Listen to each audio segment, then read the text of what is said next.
This week on Premiere Quest. What word am I looking for here, Luke? Red. Okay, looking for the spaghetti red headlight. So, so that you can actually see these damn birds walking around. And also stay tuned for Welcome, dear sweet baby child listeners, to Premiere Quest podcast, New Zealand's one and only satirical life advice. So sit back and relax as Premiere Quest tries to solve climate change. Welcome, dear sweet baby child listeners, to Premiere Quest podcast, New Zealand's one and only satirical life advice. Really, it's the ultimate world life advice podcast. You won't find anything out there that rivals both the tonal conversation and the sincerity. My name is Luke. I'm joined today by Richard from Auckland, New Zealand. Richard, how's things? It's been a couple of troubling weeks, Luke. As you're sort of aware, our recording's been a bit intermittent at times, but I've been distracted by a couple of problems in life, and I was really hoping for your input on a couple of those before we sort of kicked off in today's episode. Yeah, fantastic. Straight to it, and that's what we do, folks. We get straight to it. We don't faff around. So the moment you download that podcast and chuck us on, we're straight into it. I'm sorry.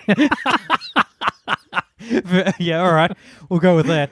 I've been reading about how you need to really try and sell yourself in the things about your podcast that are good at the very early start of the episode. So just peeling the curtain back. That's what I'm trying to do. I'm trying to say we get into it. We don't faff around. Well, as an unbiased listener myself, I'm very impressed, Luke, and I would recommend you to 2 to 3 of my friends. But we do faff around. Yeah. We're faffing around. We are faffing around. So we'll cut straight to it. So there's been a bit of a problem weighing on my mind the last couple of weeks. One, we're preaching all these advice things in life, and we aren't necessarily following through on them ourselves. And we're encountering the same day-to-day issues continually. For example, you buy a Agree to disagree. You buy a 6-pack of eggs from the supermarket. You test the first one. So if you want to make check if an egg's rotten, you put a glass full of water and you put the egg in it. If it sinks, it's good to eat. If it floats, it means it's a bad egg. And so the examples I'm going to give you sort of lead to this, where the first one goes in, it sinks, it's a good egg, you eat that, and then you just assume the rest of the eggs are good, and that might not be the case. So that sort of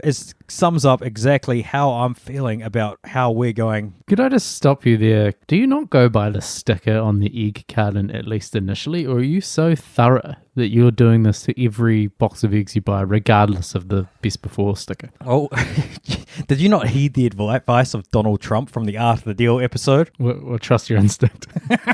Trusting your instincts, test those eggs before you cook them. And so I've had a bit of a dilemma in my life where I can't stop thinking about a certain man in your life that played a pretty pivotal role. That's bizarre way to phrase anything. And he happened to be a Frenchman about a year or so ago. A fridge man? Who played such a pivotal role in your engagement. Oh, Frenchman, not fridge man. I'm not calling the handyman here, Luke. Right, yeah, of course. Oh, I see what you're doing here. This is talented podcast hosting. Continue on, please. Yeah, so this Frenchman, he was kind of your rotten egg in your life, and that he just wouldn't get out of the way to let you take yourself to the next level and get down on 2 knees and propose in that delicate way that you did a year ago that had your lady friend swooning. Is that the right word here? I believe she was swooning because she did in fact say yes to the dress, folks. That's right, host Luke is engaged. I would say congratulations, but that was a while ago, so it doesn't probably mean anything at this stage. Yeah, a year after some good news, you can't go, oh yeah, that thing you did a year ago. Good job, mate. Boy, it's great you bet cancer a year ago. I too have had a Frenchman in my life, and recently that... Here's revelation, folks. So this is more of a metaphorical Frenchman than anything. And this Frenchman presented himself last week in the form of a wild boar.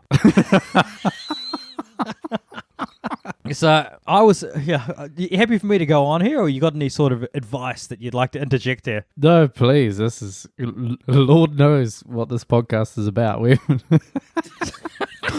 Before we recorded, we stressed the idea that we needed to move quick because we got a lot of content, and we're sitting now at least 4 minutes in. But please continue. So where do you think this is going? Any thoughts? To be honest, I feel remiss that before we started recording, I didn't congratulate you for what you're about to reveal. So I'm now in the Premier Quest shame zone where I don't even know what to do. I'm so embarrassed that my glasses that I'm wearing are fogged up. I know where it's going, but who knows where the listeners think it's going. So please continue on. I'm in the shame box, and I want to hear more about this hog. So we were up in Northland in New Zealand last week, and we decided, hey... Sorry, we being who? Me and my partner. Is this the Frenchman? No. It's a metaphorical Frenchman, Luke. All right. There's not a literal Frenchman. There was a literal Frenchman in your story. With the beret. I actually have a photo on my phone that he took. So in many ways, he was a blessing.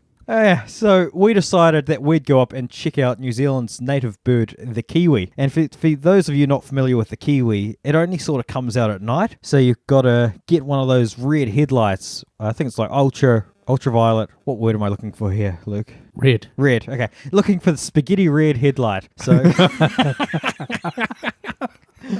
so that you can actually see these damn birds walking around. So we decided to go for a night through a forest at night. And I don't know if you've been through a forest at night, but it's pretty bloody dark. Sorry. It's spooky.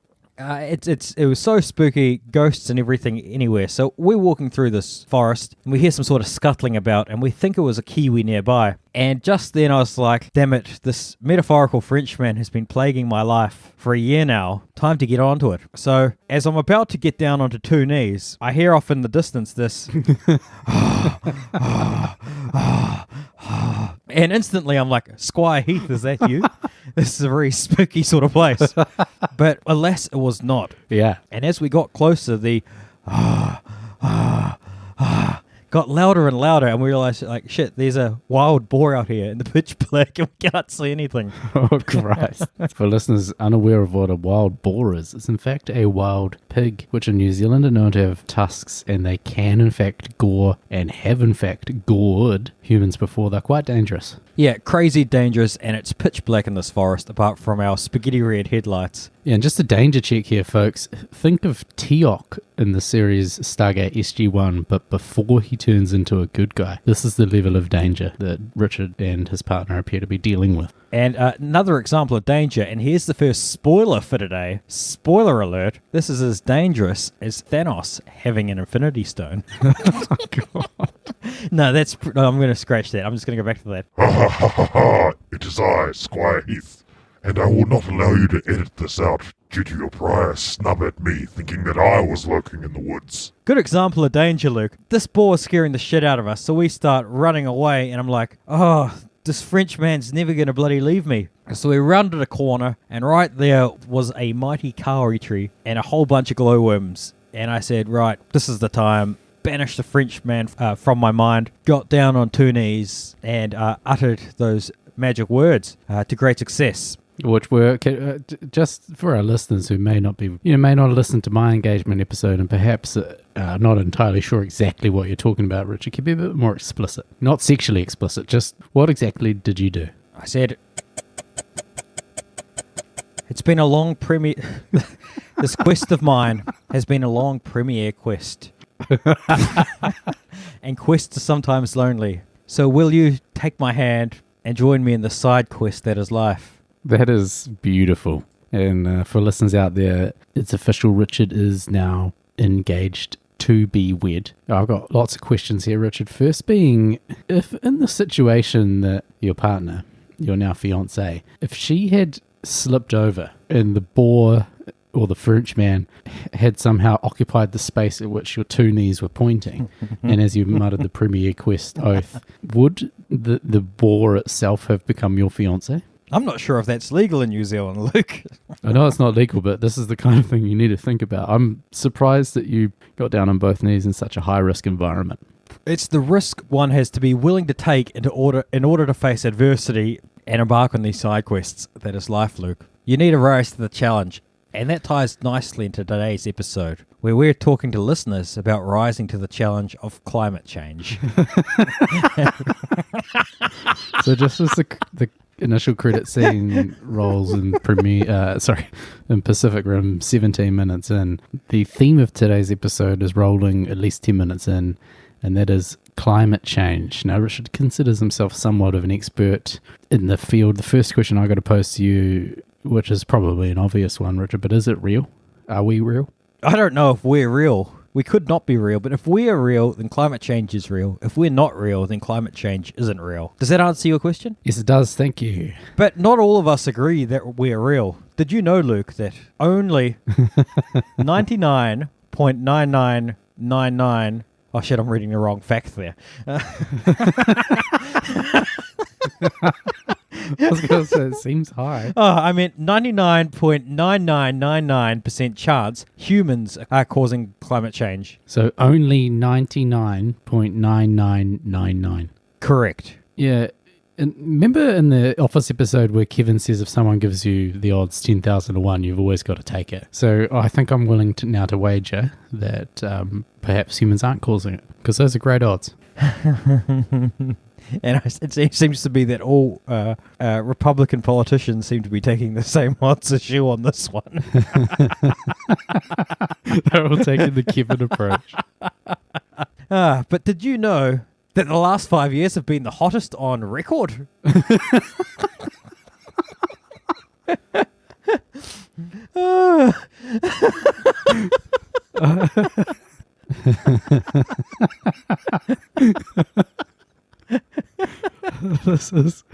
We're over halfway into the episode now, and it was supposed to be. Is it supposed to be serious? It doesn't feel serious. Well, maybe this is going to be a bit serious.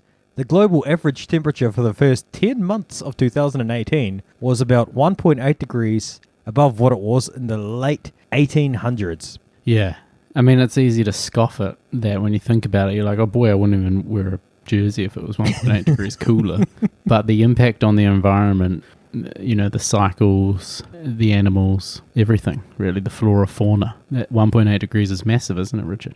You raised a very good point there that you wouldn't wear a sweater if it was 1.8 degrees colder, but if it was 1.8 degrees hotter, would you wear a sweater? This is an upside downsy kind of tricksy question. I'm thinking no, I wouldn't. But then again, you haven't given me context, so it could be a trick question in that I'm about to model a sweater collection. Of course I'm going to put on a sweater. Wasn't it recently that you were going on and on about how you were trying all these new fancy weight loss techniques, and one of them was the old sauna? I don't think it was. And one of them was the old sauna technique where you want to sweat it out. Was it? with the temperature 1.8 degrees hotter than it was when you were around in the 1800s, would putting on more layers increase weight loss? Yes, it arguably would. Arguably, this is going to be great for weight loss because many of our crops will fail and most of our productive land is in regions that will be affected by rising sea levels. So yes, it's going to be fantastic for weight loss. And here I am. I'm going to hit you hard and fast with fact number 2. All right, let's go. Did you know that a major ice sheet in Western Antarctica is melting? Its collapse could raise the global sea level nearly 2 feet, though this could take centuries. Oh, God. God. The progress of this episode is being hindered by the exact same reason why I find it very difficult now to watch BBC documentaries, in that they are so psychically heavy and depressing that I don't know that I can proceed. You know, when you turn on a David Attenborough documentary now, you've got 5 minutes of animal footage, and then you've got 5 minutes of crushing reality checks about the way that we're destroying the planet, and I'm not sure that Premier Quest was designed to deliver that kind of blow. It sounds like you're a bit salty here. Salty like the rising oceans.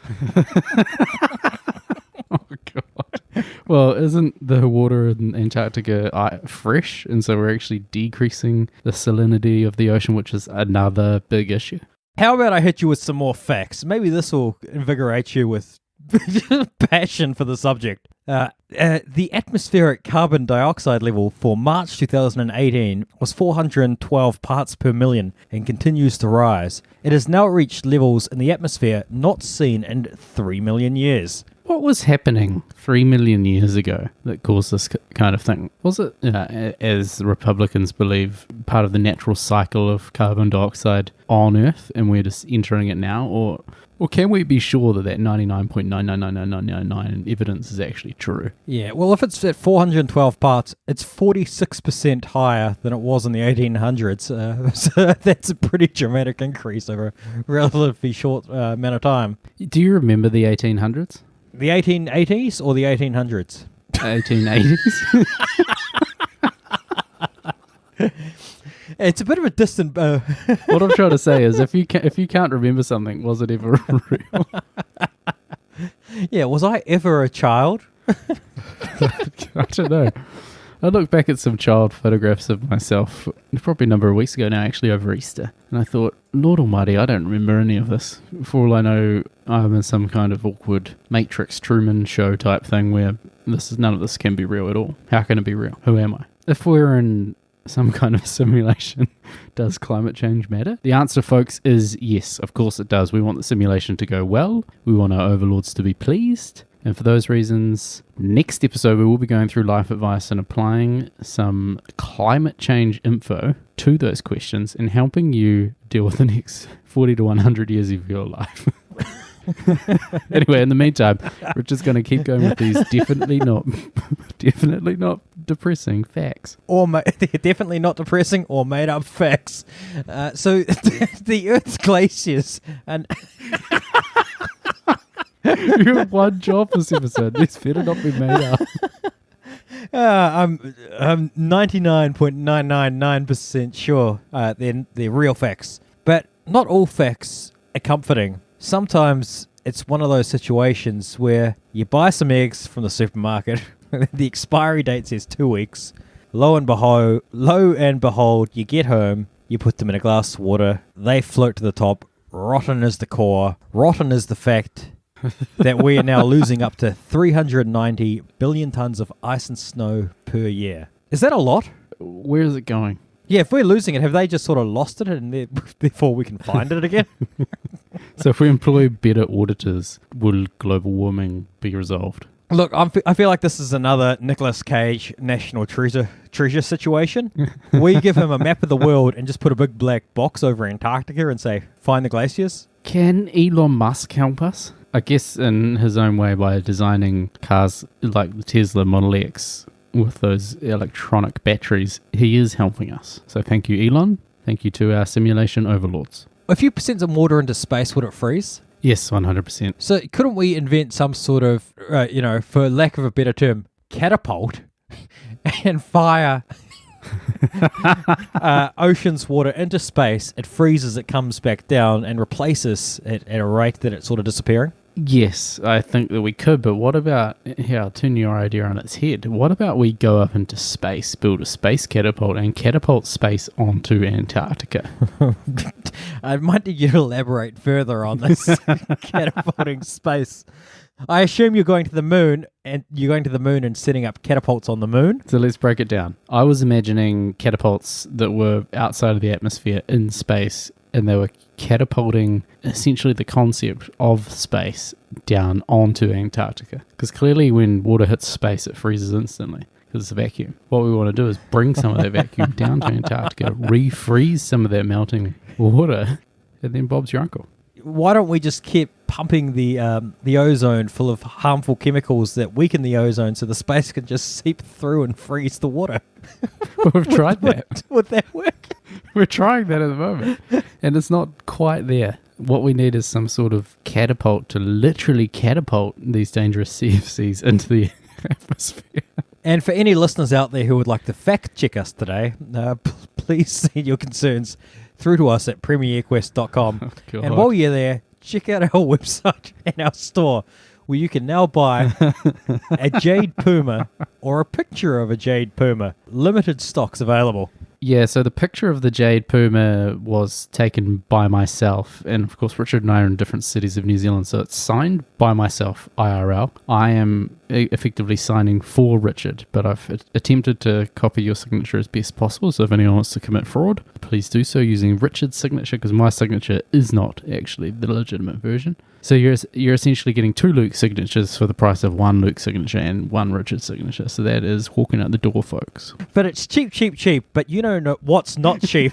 The cost of climate change. Oh. So extreme weather events, exacerbated in part by climate change, killed almost 250 Americans and cost the nation at least $91 billion in 2018. Much more than a signed picture of a jade puma signed by Luke twice, I believe. How much are we charging for this picture? I can't remember because, if I'm totally honest, I don't quite understand how the Squarespace pricing works. But I think it's around $10 New Zealand after shipping, which is, 50 cents American, or who knows. So I hope you're rattled, listeners. That's climate change. It's coming for you. We're going to try to put some space catapults up there to help freeze the water. Can we just have a quick disclaimer here, just before we get into the breakdown of next week? Richard and I both firm believers in the existence of climate change and its seriousness. Richard, I know on a near daily basis you come to me with pleas for emotional support because of the impact of it. So, folks, please do not think we're making light of this. Or in my proposal situation, making pitch black darkness of the situation. Oh, can I have another crack at that? Yeah, please, but this is not getting cut out. So your line was not making light of the situation. Yes. We'll chuck on the elevator music.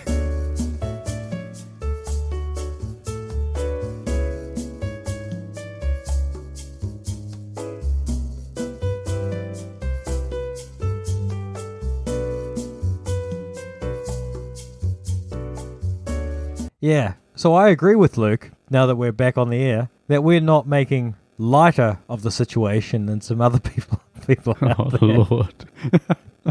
So, yeah, folks, while you can tune into hard-hitting podcasts and get the facts, why not tune into something like Premier Quest, where you learn about Richard's engagement, the dangers of Frenchmen, Boers, and climate change at once? You know, why not have fun while learning about your impending doom? That's it all. That's all for Premier Quest, folks. No, please seriously go to the website and buy one of those prints, because everything helps us host this podcast, which is really burning a hole in our pockets at the moment. So please help us, please help. That's not where the money's going, Luke. The money's going for our side quest to go into Africa. It's not paying for any of our operation costs. How many times do we need to have this discussion?